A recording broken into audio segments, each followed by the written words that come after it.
ఓం నమో వెంకటేశాయ. జ్యోతిషరత్నాకరం ఛానల్కి స్వాగతం. ఈ వీడియోలో ఇటీవల కాంట్రవర్సీలో ఉన్నటువంటి గరికపాటి నరసింహారావు గారి హారోస్కోప్ అనాలిసిస్ చేద్దాం అనుకుంటున్నాను.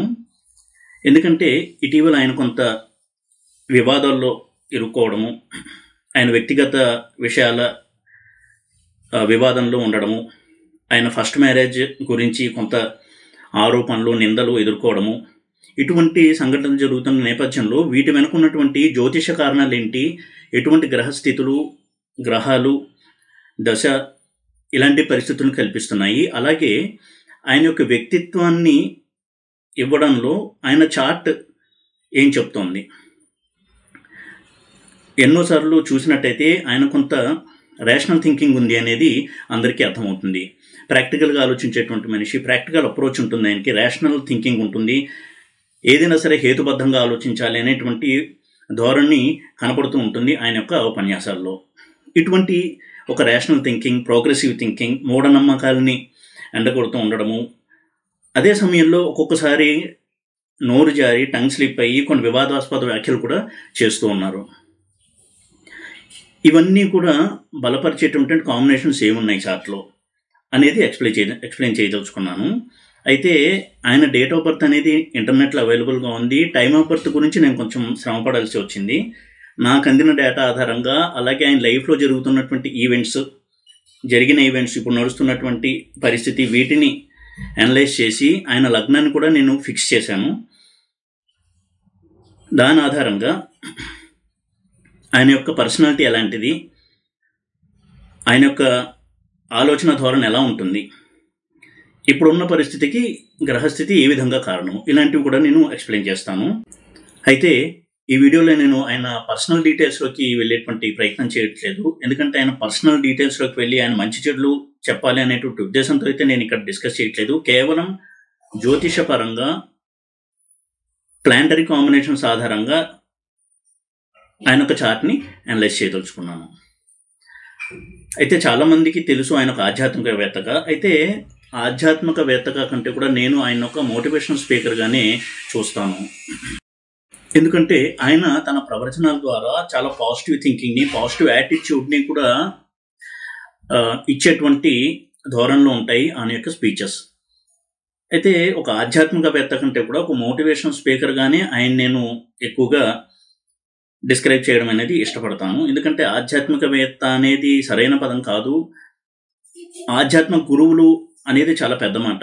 ఈ రోజుల్లో ఆధ్యాత్మిక గురువులు చాలా తక్కువనే చెప్పాలి. ఎందుకంటే ఈ ఆధ్యాత్మిక విద్య, వేద విద్య ఏదైతే ఉందో ఇది పరంపర విద్య. అంటే ఈరోజు చాలామంది రామాయణము, భారతము, ఉపనిషత్తుల గురించి ఉపన్యాసాలు ఇస్తున్నారు. కానీ మన వైదిక సంస్కృతిలో ఇవన్నీ కూడా పరంపర విద్యలుగా చెప్పబడ్డాయి. త్రిమాత్రాచార్యులు ముగ్గురు కూడా దీన్ని కొనసాగించారు. అంటే 3 మతాల్లో కూడా ఇటువంటి సంప్రదాయం ఉంది. అద్వైతం కావచ్చు, విశిష్టాద్వైతం కావచ్చు, ద్వైతం కావచ్చు, వారికంటూ ఒక పరంపర ఉంటుంది. ఉదాహరణకి రామాయణమే తీసుకుందాము. ఈరోజు రామాయణం చాలామంది చాలా రకాలుగా చెప్తున్నారు. ప్రతిదీ మంచి విషయమే చెప్తున్నారు. వాళ్ళకి తోచినది, వాళ్ళకి ఏదైతే ఒక పాయింట్ తట్టిందో అది చెప్తున్నారు. కానీ ఈ పరంపర విద్యలు ఎలాంటివి అంటే ఇతిహాసాలు, పురాణాలు, ఉపనిషత్తులు, ఇవి ఒక సంప్రదాయంలో, ఆ సంప్రదాయంలోని గురువులు, ఆచార్యులు ఎలా అయితే చెప్తూ వస్తున్నారో అలాగే చెప్పాలి అనేది నియమం. రామాయణాన్ని శ్రీ వైష్ణవ పద్ధతిలో వాళ్ళ గురువులు ఎలా చెప్పారో వీళ్ళు కూడా అలాగే చెప్పాలి. అలాగే మధ్వ సిద్ధాంతంలో రామాయణాన్ని ఎలా చెప్పారో అలాగే చెప్పాలి. అలాగే శంకరాచార్య సిద్ధాంతం. అయితే ఈరోజు అటువంటి ఒక పరంపర అనేది ఎక్కడ కనపడడం లేదు. అటువంటి పరంపర నుంచి వచ్చినటువంటి గురువులు చెప్పినటువంటి ఈ ఉపన్యాసాలు మనం వినడం లేదు. అయితే వాళ్ళందరూ చాలా గొప్పవాళ్ళనే అనాలి. ఈ రోజుల్లో ఉన్నటువంటి ప్రవచనకర్తలు అందరూ కూడా శర్మ గారు కావచ్చు, వద్దిపత్తి పద్మాగర్ గారు కావచ్చు, చాగంటి కోటేశ్వరరావు కావచ్చు, వీళ్ళందరూ మంచి విషయాలే చెప్తున్నారు. కానీ వీళ్ళెవరూ కూడా ఇటువంటి పరంపరలో నేర్చుకొచ్చినటువంటి గురువులు కాదు. అలాగే గరికపాటి వారు కూడా. ఇది అందరికీ వర్తిస్తుంది, ఈయనకు మాత్రమే కాదు. ఎందుకంటే అటువంటి పరంపరలోనే విద్యలు అనేవి రావాలి. సరే, ఇప్పుడు అటువంటి పరంపరలో ఎవరూ లేరు కాబట్టి అందరికీ అందరూ చెప్పేస్తున్నారు. ఇది పెద్దగా వివాదం చేయాల్సిన అవసరం లేదు. కానీ ఈయన అందరికీ తెలిసినది, పేరు తెచ్చుకున్నది ఒక అవధానిక, సహస్రావధానిక. ఎందుకంటే ఈయనకి సాహిత్యంలో చాలా పట్టు ఉంది, కృషి చేశారు. పాండిత్యం అనేది ఉండొచ్చు కాక కానీ ఒక కవిగా ఆయన మంచి పేరు తెచ్చుకున్నారు. ఎందుకంటే కవిత్వం వేరు, పాండిత్యం వేరు. ఒక కవిగా ఆయన చాలా మంచి పేరు తెచ్చుకున్నారు. ఎన్నో అవధానాలు చేశారు. సమయస్ఫూర్తితో, ధారణతో, మెమరీతో చాలా మంచి పేరు తెచ్చుకున్నారు. అలాగే నేను అనలైజ్ చేసేటప్పుడు ఒక్కొక్కసారి ఆయన మాట తూలుతూ ఉండడం గమనించాను. అది కూడా ఎందుకు వచ్చింది అనడానికి నా అనాలిసిస్లో కొంతవరకు చేసిన తర్వాత నేను లగ్నాన్ని ఫిక్స్ చేయడం జరిగింది. ఈ చంద్రరాహుల కలయిక అనేది ఆయనకి ఈ టంగ్ స్లిప్లో అవడానికి కూడా అప్పుడప్పుడు దోహదం చేస్తూ ఉంటుంది. ఎందుకంటే కొన్ని సందర్భంలో చెప్పడం కూడా చూశాను, జ్యోతిషం అనేది ఖగోళానికి సంబంధించిన శాస్త్రము, అది వ్యక్తిగత జీవితాలకు అన్వయించకూడదు అని చెప్పారు.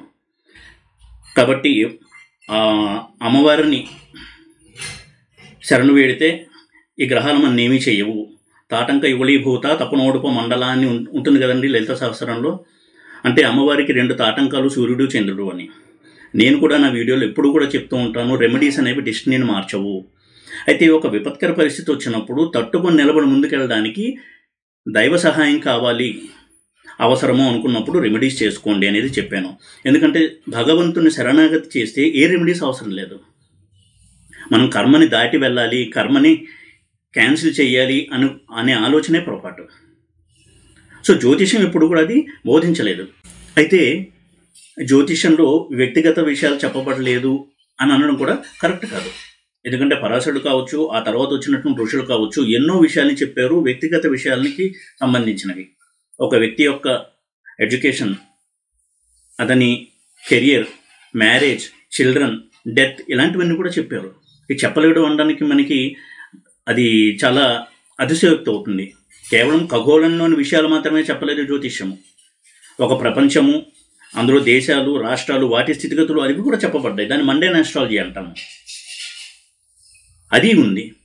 అంతే తప్ప ఇలాగా ఒక సభలో అందరూ తనని ప్రశంసిస్తున్నారు అనేటువంటి ఒక మైమరిచిపోయినటువంటి స్థితిలో ఇటువంటి స్టేట్మెంట్స్ కూడా చేస్తూ ఉంటారు ఆయన. ఆ టంగ్ స్లిప్ అవ్వడం అంటాను దాన్ని.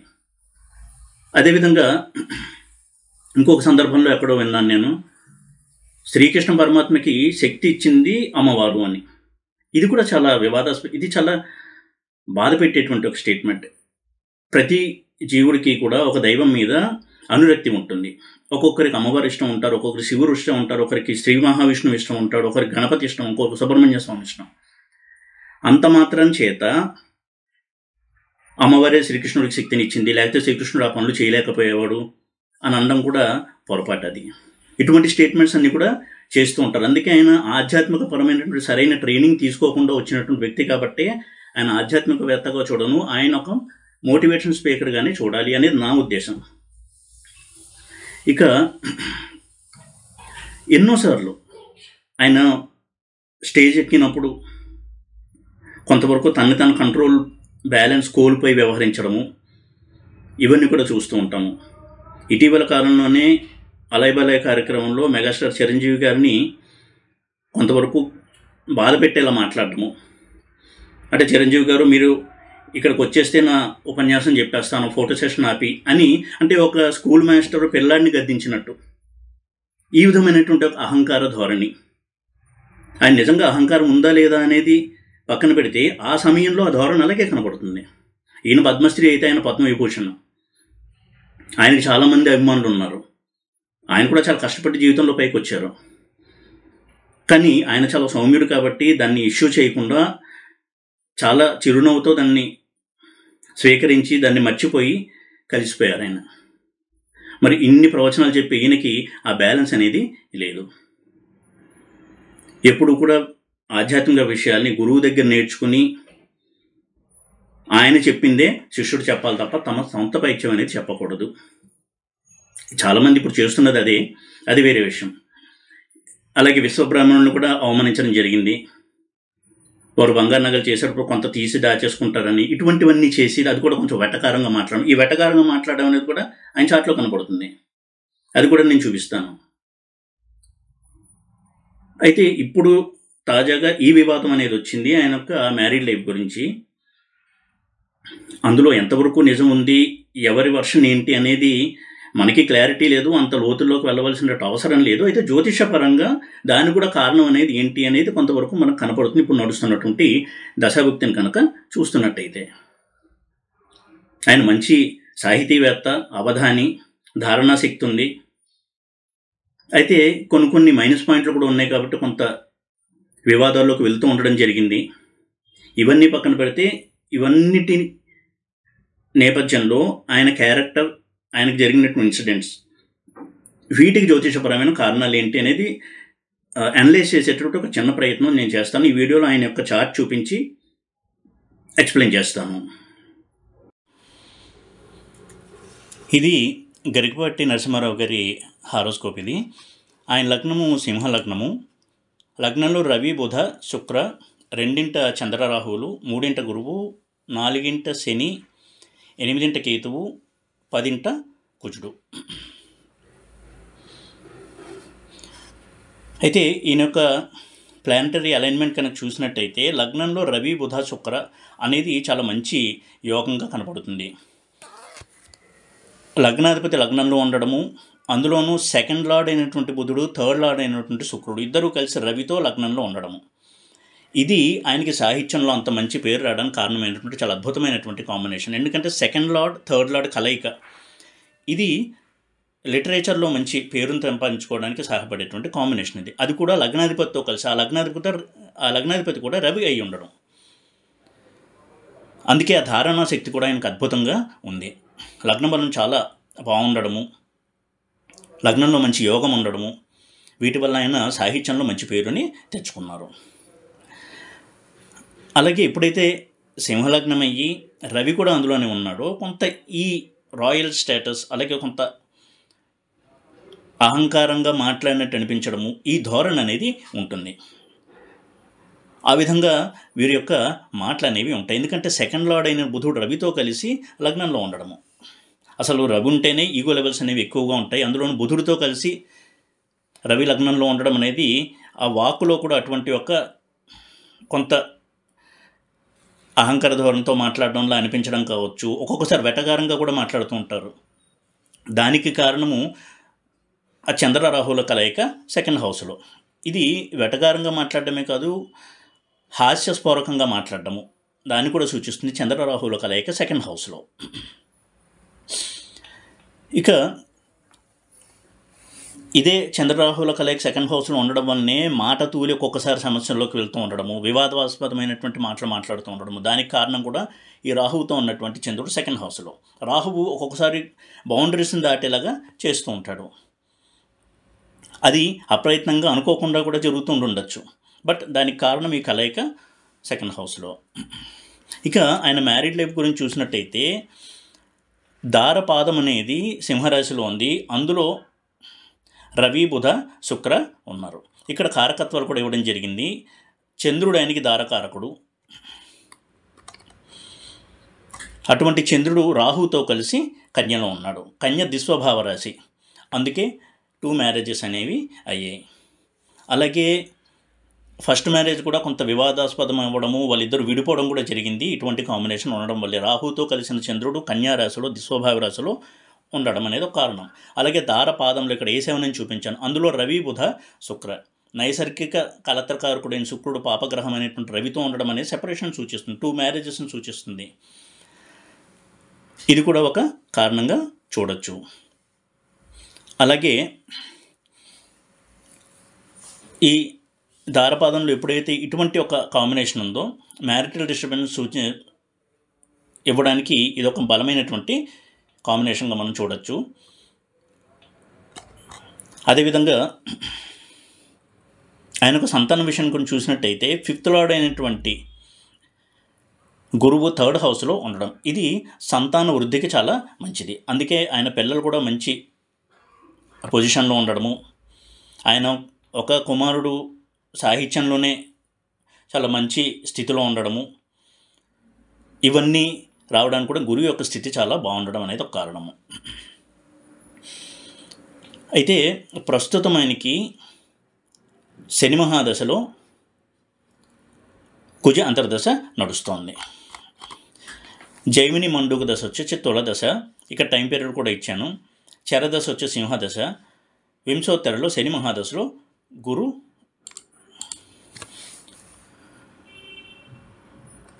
కుజ అంతర్దశ.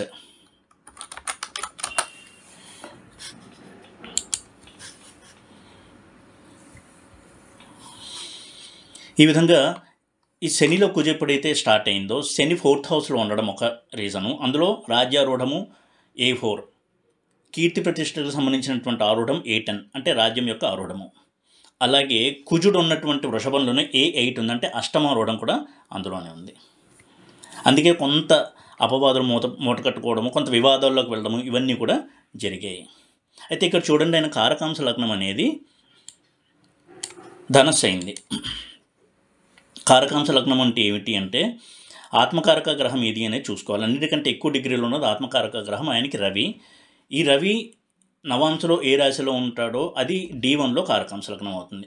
కాబట్టి ధనస్సు కారకాంశ అయ్యి అక్కడి నుంచి 11వ ఇంట్లో గురువు ఉన్నాడు. అందుకే ఆయనకు మంచి కెరియర్లో హైట్స్కి రీచ్ అవ్వడము, పేరు ప్రఖ్యాతులు తెచ్చుకోవడము, కీర్తి ప్రతిష్టలు, ఒక అవధానిగా కావచ్చు, సాహితీవేత్తగా కావచ్చు, ఇలాంటి చాలా మంచి రిజల్ట్స్ని ఇచ్చింది ఈ కాంబినేషన్.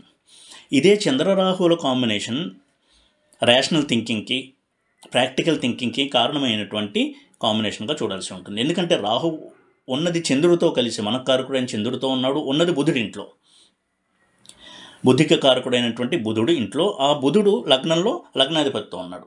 అందుకే వారికి చాలా ప్రాక్టికల్ థింకింగ్ ఉంటుంది. ఎప్పుడు కూడా మూఢనమ్మకాల వైపుకి వెళ్లకుండా అందరూ ప్రాక్టికల్గా ఆలోచించండి అనేటువంటి ఒక ధోరణి అనేది ఉంటుంది. అయితే ఇదన్నీ చాలా చిన్న చిన్న సమస్యలు, అవి త్వరలోనే సమసిపోతాయి. అయితే నాకు బాగా వెరిఫై అయ్యి నిజమే అని అనిపించినటువంటి అంశాలు ఈ చార్ట్లో నాకు కనిపించే ఈ లగ్నం నుంచి చూసినట్టయితే. ఏదేమైనా కానీ ఇది చాలా చిన్న విషయం, త్వరలోనే ఈ ఎపిసోడ్ అనేది ఎండ్ అయిపోతుంది. ఎందుకంటే కుజుడు సింహలగ్నానికి యోగకారకుడు. ఇటువంటి యోగకారకుడు అంతర్దశ అనేది కొద్దిపాటి డిస్టర్బెన్సెస్ ఇచ్చినా పెద్ద డ్యామేజెస్ చేయకుండా ఈ మ్యాటర్ అనేది చాలా త్వరగానే కంక్లూడ్ అయిపోతుంది. అయితే ఇటువంటి కాంబినేషన్స్ ఉన్నప్పుడు ఎవరైనా సరే ఇటువంటి విపత్కర పరిస్థితుల్ని ఎదుర్కోక తప్పదు అనేది గ్రహించాలి. ఎందుకంటే సింహరాశి అనేది అగ్నితత్వ రాశి. అటువంటి అగ్నితత్వ రాశి దశ నడిచేటప్పుడు 2వ సింహానికి చంద్రరాహువులు ఉన్నారు, 4వ శని ఉన్నాడు. కొంతవరకు కీర్తి ప్రతిష్టలకి భంగం కలుగుతుంది. అలాగే తుల మండూక దశలో తులకి 2వ ఇంట్లో శని, 12వ ఇంట్లో చంద్రరాహువులు. ఇలా ఉన్నప్పుడు కూడా కొంత స్కాండల్స్ వాటిలో ఇరుక్కోవడం అనేది జరుగుతుంది. ఇది చాలా స్వల్పకాలమే ఉండేటువంటి ఒక ఇన్సిడెంట్, ఒక టైం పీరియడ్గానే మనం చూడాలి. ఈ విధంగా గరికపాటి నరసింహారావు గారి చార్ట్ కనుక చూసినట్టయితే ఆయన అప్పుడప్పుడు టంగ్ స్లిప్ అవుతూ ఉండడము, అలాగే ఈ అహంకార ధోరణి, అదేవిధంగా కొంతవరకు రేషనల్గా ఆలోచించి మాట్లాడడము, వీటినన్నింటినీ కూడా సూచిస్తుంది ఆయన యొక్క ప్లానటరీ కాంబినేషన్. ఇప్పుడు నడుస్తున్నటువంటి ఈ వివాదం కూడా త్వరలో సమసిపోతుంది. బట్ దానికి కూడా జ్యోతిషపరమైనటువంటి కారణాలు మనం చూడొచ్చు. ఏదేమైనా కానీ ఇటువంటి సంఘటన జరగడం అనేది అందరికీ కొంతవరకు బాధను కలిగించింది. అయితే ఆయన కూడా దీన్ని ఎక్కువగా దాన్ని ఇంకా పెంచి పోషించకుండా, దాన్ని ఎక్కువ హైలైట్ చేయకుండానే బ్యాలెన్స్డ్గానే ఉంటున్నారు. ఇందాకే చెప్పినట్టుగా నేను ఈ వీడియోలో ముఖ్య ఉద్దేశము ఆయన యొక్క మంచి చెడులను ఎత్తి చూపించడం కాకుండా జ్యోతిషపరంగా ఆయనకు ఉన్నటువంటి ఆ క్యారెక్టర్, అలాగే జరుగుతున్నటువంటి ఈవెంట్స్, వీటికి ఏం ఇండికేషన్స్ ఉన్నాయని చార్ట్లో అని చెప్పడమే నా ప్రధాన ఉద్దేశము. ఈ వీడియో కనుక మీకు నచ్చినట్టయితే లైక్ చేసి, షేర్ చేసి, సబ్స్క్రైబ్ చేయండి. ఓం నమో వెంకటేశాయ.